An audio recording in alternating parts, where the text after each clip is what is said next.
sounds forced, I won't do it.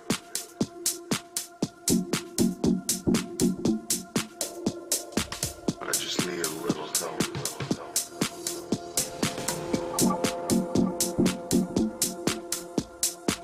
I just need one dose.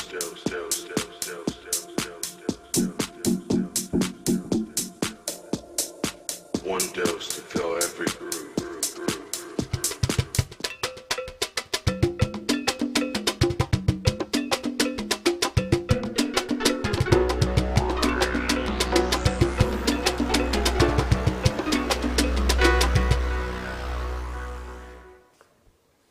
Ahora seguimos con la agenda y pasaremos a conversar sobre la desnutrición y anemia en el Perú, bajo el enfoque de género. Este espacio presenta la problemática de desnutrición y anemia en un contexto de crisis alimentaria, los impactos en Perú y su vínculo directo con otros fenómenos sociales como la violencia de género. Para las personas en sala, tenemos los equipos de traducción a la entrada y para los que nos siguen de forma virtual, tienen la opción de elegir la traducción en español dentro de la plataforma en la ventana del espacio en vivo. Para este espacio, le daré la palabra a Tania Silva, Gerente de Sostenibilidad y Comunicación Corporativa de Transportadora de Gas del Perú. Adelante, Tania. Realmente un gusto tenerte con nosotros.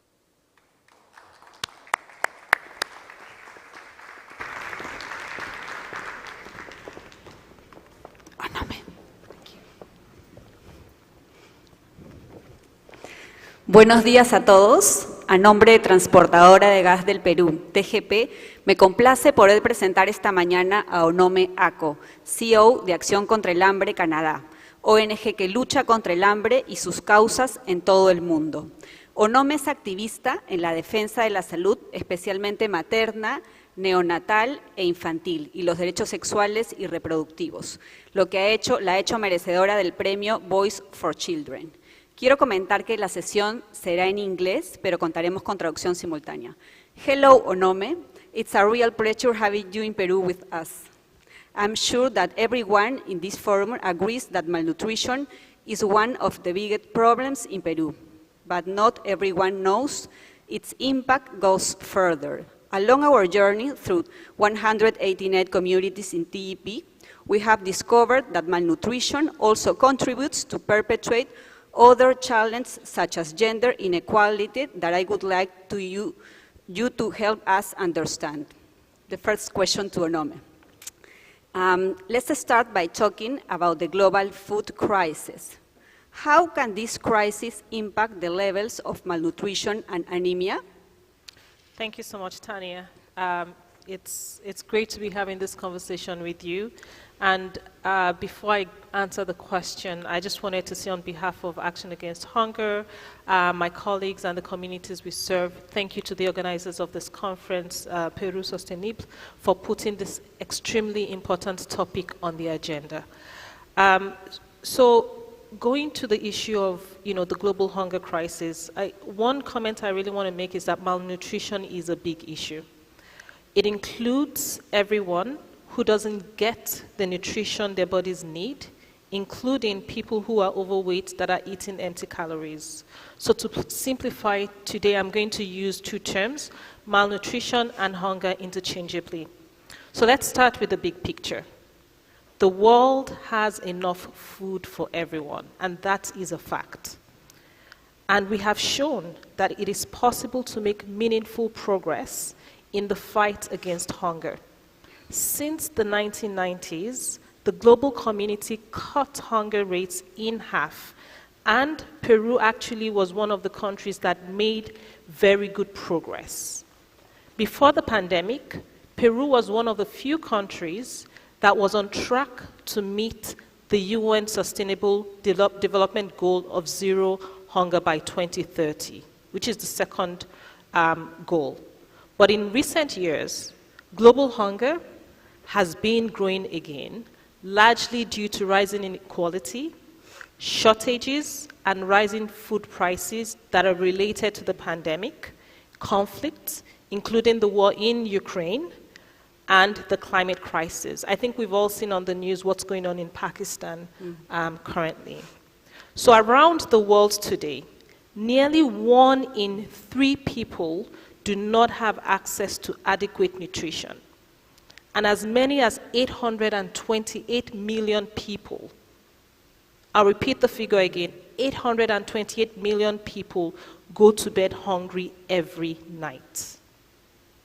The majority of them are women and children, and the number is rising.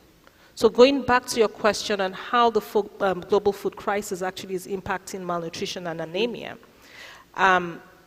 more people, because of all these issues I mentioned, the rising food prices and all, more people are eating cheaper, poorer quality foods like basic cereal and oils, and they have less diversity in their diets. We conducted, so that's Action Against Hunger, actually conducted a study in Latin America and found that families are eating less meat, they're eating less vegetables, legumes, and eggs, and some people have nearly removed fish and milk from their diet entirely. And these foods are essential for protein and micronutrients, and lack of this can lead to anemia. And anemia is a condition where people don't have enough healthy red blood cells to carry oxygen throughout their body.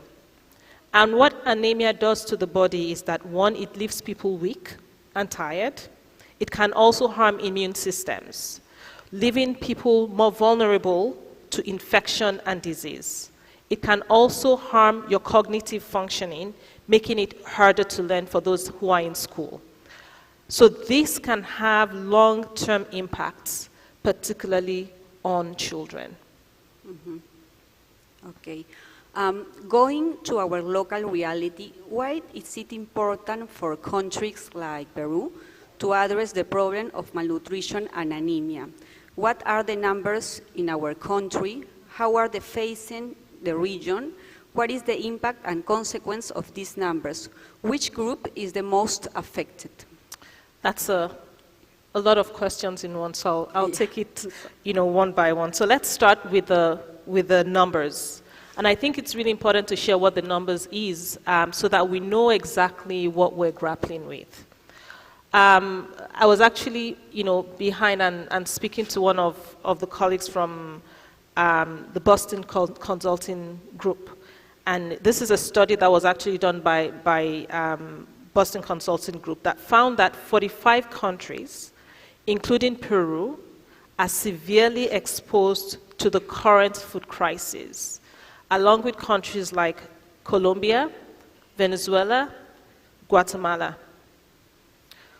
While countries like Ecuador and Nicaragua are actually faring a little bit better. Peru's National Consumer Index, the CPI, in Lima is the highest in 25 years. And the cost of food, such as eggs, has gone up around 20%. By the way, it's not only in Peru. I came in from Toronto last night, and we're finding the same increase in prices as well. So it's a global food crisis. A complication is also the fact that many people are only able to find informal employment, a majority of people. And majority of these people are spending more and more money on food, about 66% going on food. Now, before the crisis, before the COVID, people were spending about 40 to 45% on their food. Now, with 66% on food, hard choices have to be made. People are now having to make choices between eating and paying rent. They're having to make choices between food or medicine. These are hard choices. About half of the 33 million people in Peru are moderately to severely food insecure. And in Lima alone, 4 million people suffer from food insecurity, which means that they don't have enough food or the needed nutritional balance. So that's the stats. I know it's pretty, discouraging. Now, you asked about what are the groups that are mostly affected. So, indigenous populations, mestizo, the Afro-Peruvian communities, migrants, women of childbearing age, and of course children. Latest estimates actually show that 19% of women of childbearing age and 40% of Peruvian children between 6 months and 3 years are anemic. That's a high number. So I thought to give, Tania, just a quick example to help put this in context. And this is, information or an interview that was conducted by my colleagues here in Peru with a family, right, Helinda Piaca. And her husband is a taxi driver. And the family is having a really hard time because of the increased price in fuel. He doesn't earn enough to rent his taxi, yet alone put nutritious food on the table for his family. And his wife, Helinda, doesn't work. So this family can no longer afford to have 3 meals a day. It's been reduced to 2 meals and sometimes 1 meal a day. And that 1 meal is often a cheap meal that doesn't have a lot of nutritional value. So they could go with just squash and can't afford to buy potatoes, peas, or carrots. And if they have a little money to buy more, they give the fish or the chicken to their children, right? And their children, because of the high food prices, go to school with no snacks or with apple water for snacks. Now, replicate this around the country. And we can see that this is an urgent issue.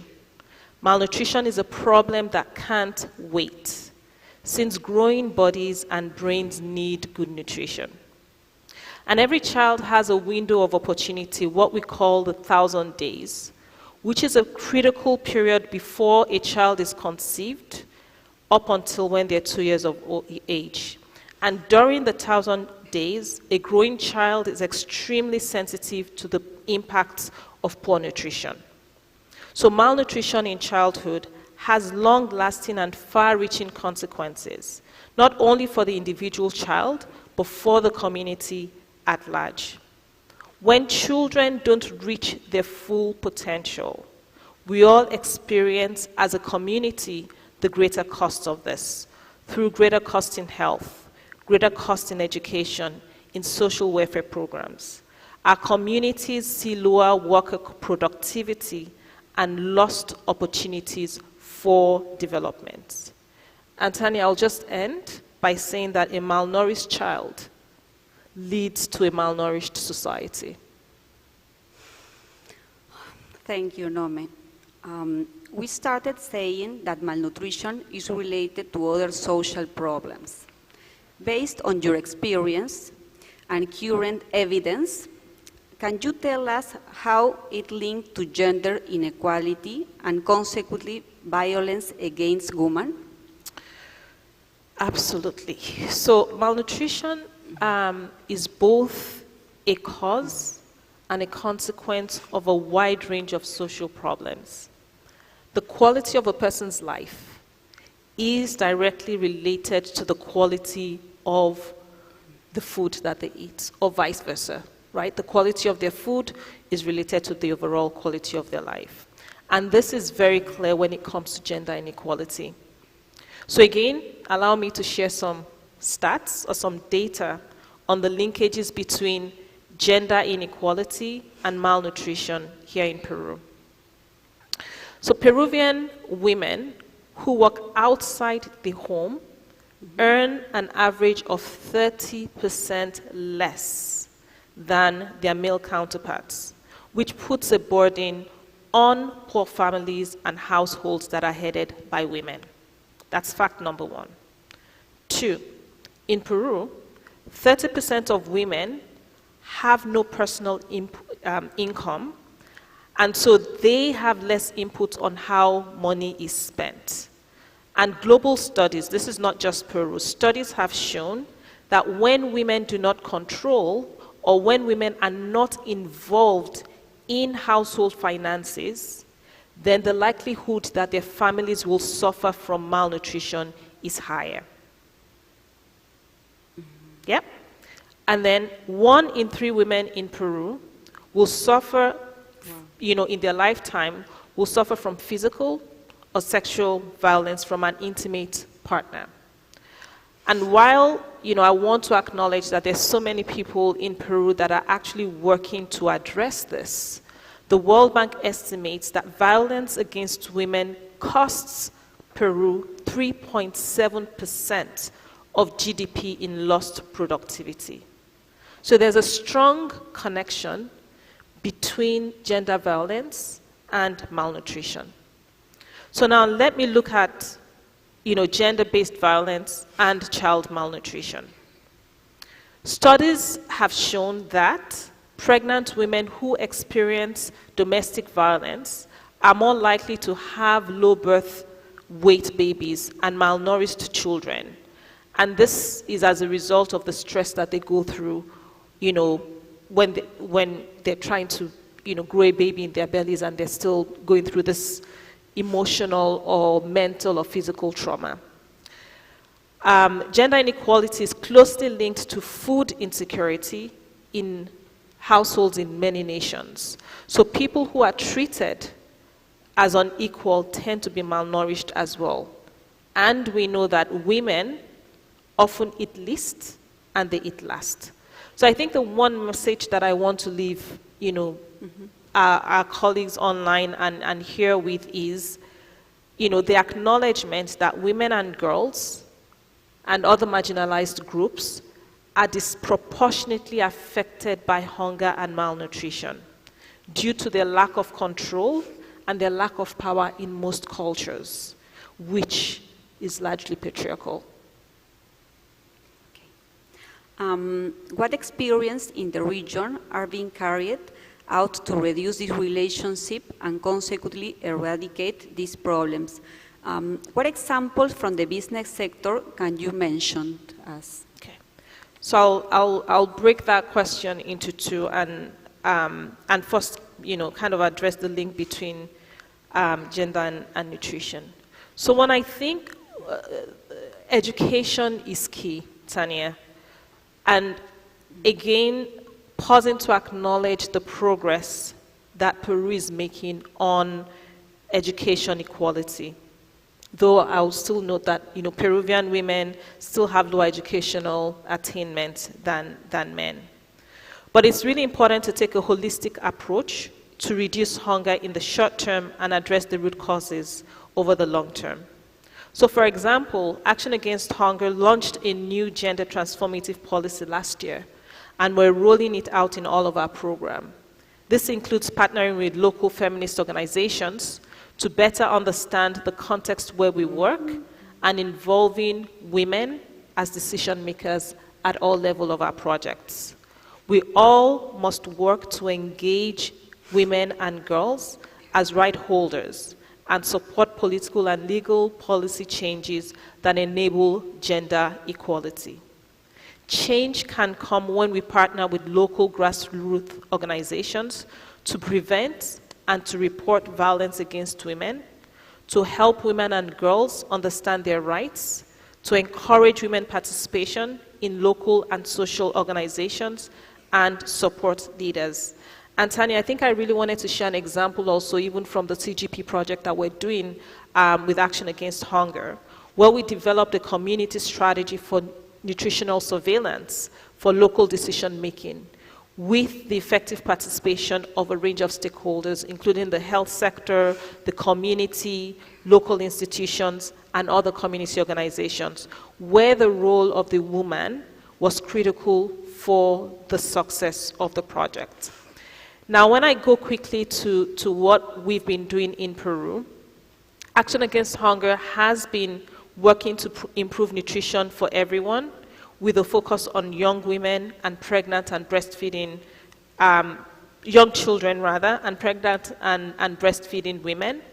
We also work to engage men and older people within communities, which helps make our programs more effective. We're increasing women's employment levels and entrepreneurship, providing loans and grants for equipment, and training in more effective farming practices and business management. And these programs can increase gender equality, grow the economy, and reduce malnutrition. Now, you also asked me to share an example of best practice from the private sector. And I think it's really key to acknowledge the innovation that is going on in Peru in relation to fortification. In the sector, we know that fortification of staple foods with vitamins and minerals is an effective way to reduce micronutrient deficiency, including anemia. And we've seen, for decades, people fortifying salt or people fortifying wheat. So Peru took an innovative approach by first creating demand, including fortified rice for social assistance programs that serve millions of people. In less than 4 years, more than 150 rice millers applied for certification to produce fortified rice, a private sector response to a growing demand. So by 2022, over 3 million people were receiving fortified rice through social assistance programs, and in 2021, Peru passed a mandatory fortification law benefiting even more people. I think this is where you can see the private sector work with the not-for-profit and multilaterals like WFP to actually scale up nutrition programs. Okay. And it's a great story. In the same line, Onome, what proposals can you be brought to Peru? How should the authorities and the private sector be involved? So several things I think will make a difference. And here are 3 examples, and then I'll go very quickly to what the private sector can do. So one is to cut food waste. Lima throws away 60 tons of food every day, and 40% of it can be used. So that's the number one, and I think every one of us can actually act to do that. Number 2 is to support food programs. We can provide supplementary food for children under 3 years of age and pregnant women. And it's going back to the point I raised about the first 1,000 days, which are critical in a child's life. We can help farms go organic. Half of Peru's farmers rely on imported fertilizers, and prices are rising dramatically. Again, we've seen the impact of the war in Ukraine on fertilizer prices. So to improve human and environmental health, we can advance organic food production, particularly on family farms. And this would also make Peru less dependent on food imports.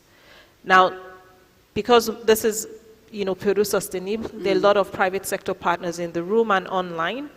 I want to focus, the last few points on what the private sector can do. I think it can actually change, have effective programs through its workforce, through community programs, and through advocacy and public-private partnerships. So in terms of the workforce, many companies already subsidize quality food in company canteens and allows some, employees to take food home. So I think that is really, an important role that private sector can play, subsidized food in canteens. Number 2 is paid maternity leave. It helps women workers, and it helps reduce child malnutrition. The third point is that a growing number of companies are beginning to offer lactating rooms for breastfeeding for women. And it's key because it sends a signal about how breastfeeding is important for the child for the first 1,000 days. So companies can actually promote lactating rooms as well. Then on-site and backup childcare with feeding programs can also promote good nutrition and reduces lateness and absenteeism and greater work productivity. And some companies offer nutrition nutrition classes as a benefit for employees. But it's actually a huge value add, because we know from research from Edelman Trust Barometer that many employees trust information that is coming from their employers. So if companies begin to do more nutrition programs or awareness, then you're getting people more engaged on nutritional issues. And then lastly, for companies, I would encourage programs that promote equal pay and equal opportunities, as this can have far-reaching benefits for the company and for the society. Now, moving to the second point on community, investors are beginning to take, more interest in corporate performance based on the ECGs, so the environmental, the social, and the governance. And companies can stand out through their social impact efforts. The private sector can address nutrition through philanthropy or through CSR, through corporate social responsibility. And Tanya, I'll pause again to talk about very, very quickly the work that we're doing with TGP in Cusco, in Camana region. And I think thanks to the work that we're doing with TGP, we've been actually able to respond to the chronic malnutrition issue in Camana. So while we're seeing chronic malnutrition in Peru is around 11%, in rural areas it's 24%. And in Camana, where we're working together, it's about 60%, which is 5 times more than you're having in Lima. So TGP and Action Against Hunger have been working together to reduce iron deficiency anemia in children under 3.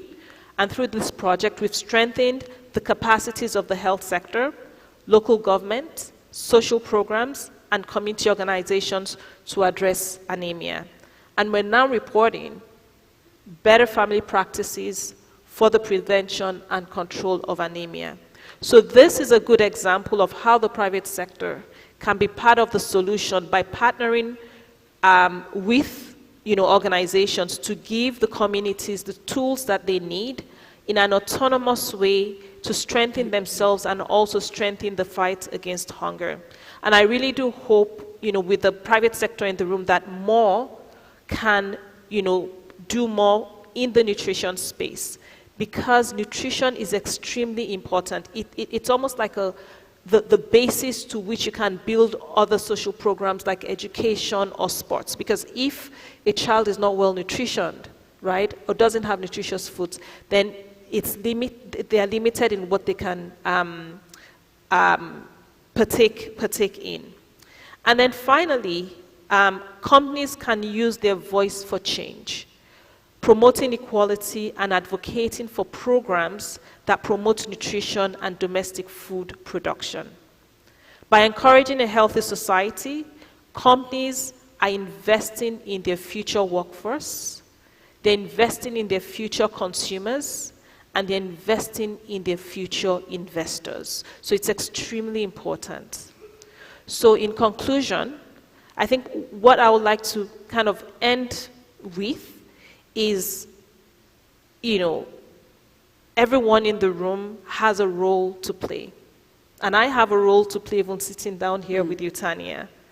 So please, based on all the issues that we talked about, I think it's just a call to action that people pick what, there's a range of issues that we could act on, and people should actually act on them. An opportunity begins where hunger ends, and together we can end hunger in our lifetimes for everyone, for good.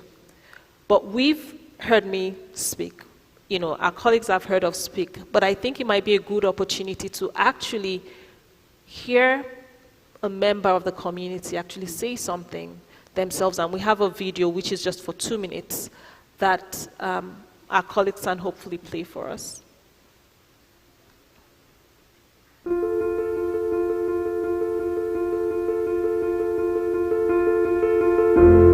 Remontándonos a marzo del 2020, fecha en la que estamos cerca al inicio de las labores escolares, como todo padre en la comunidad de Absalón Alarcón, con lo poco que habían sacado de la semana, pues se dedicaron a comprar los útiles, los uniformes, todo lo que conlleva este inicio de clases.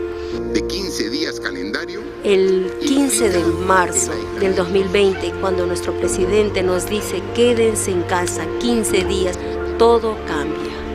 ¿Por qué? Porque los vecinos gastaron hasta el último centavo en comprar el útil, pensando el día lunes yo voy a trabajar y con eso le doy de comer a mi familia. Sin embargo, ese lunes el hecho de salir a trabajar no llegó. Preparados para tema de riesgos, teníamos una mochila de emergencia con alimentos no perecibles, de lo cual se hizo uso. Pero esto siempre sabemos que es para 2 días. Ya al tercer día, el cuarto día, comienza una situación prácticamente de desesperación. Cuando de repente nuestro presidente nos dice, continuamos 15 días más. Y entonces sí comenzó una situación ya de alteración. El miedo, ya en la comunidad no se contaba con agua. El grito de agua en toda la nueva Rinconada fue como un trueno que se escuchaba a lo largo de todos los cerros. El grito de los niños era ensordecedor. Agua, agua, agua era lo que gritaban. Nos han aislado por un momento, pero el miedo tuvo que vencerse porque o era que mueres por el COVID o mueres de hambre. Nuestras familias tenían que ser atendidas. Paralelo a esto, cada familia comenzó a unirse. 6 ollas se formaron aquí en Absalón Alarcón. Hemos tocado puertas, principalmente a nuestro gobierno local. Ha sido un muro, porque jamás se abrieron sus puertas. Y ahí es donde nos encontramos con Acción contra el Hambre, quien nos brindó pues los víveres en ese momento, la capacitación para poder saber cómo poder tener al corriente este protocolo para evitar los contagios. Y no solamente decirte, oye, usa el agua, usa la lejía, usa el detergente, sino brindárnoslo para poder hacer uso de ello. Acción contra el Hambre ha llegado en el momento más oportuno aquí a la nueva Rinconada, aquí a Absalón Alarcón, la olla común que ahora está brindando la atención directa a cada uno de nuestros niños. Gracias por estar presente ahora. Pedimos que puedan seguir apoyándonos y nos ayuden a llegar a cada familia.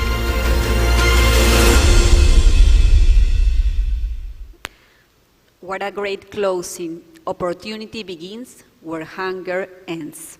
Thank you very much, Onome, for facing us with this reality and for encouraging us to take action to combat this issue and prevent its consequence. You have shown us that there is a lot to do to the private sector to help drive change. I urge that those present to take action against hunger, each one from his or her stance, and to you, Onome, I wish the best for you.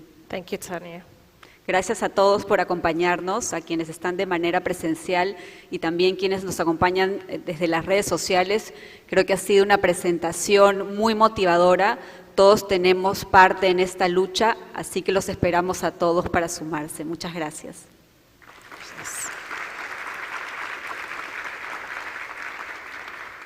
Thank you, Moni. Thank you, Moni, for your presentation. Actually, you've opened at least my eyes. I'm sure you've opened other people's eyes today.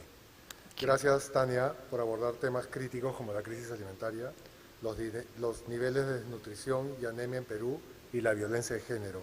Claramente, un súper ejemplo de cómo el sector privado puede involucrarse en erradicar estas problemáticas.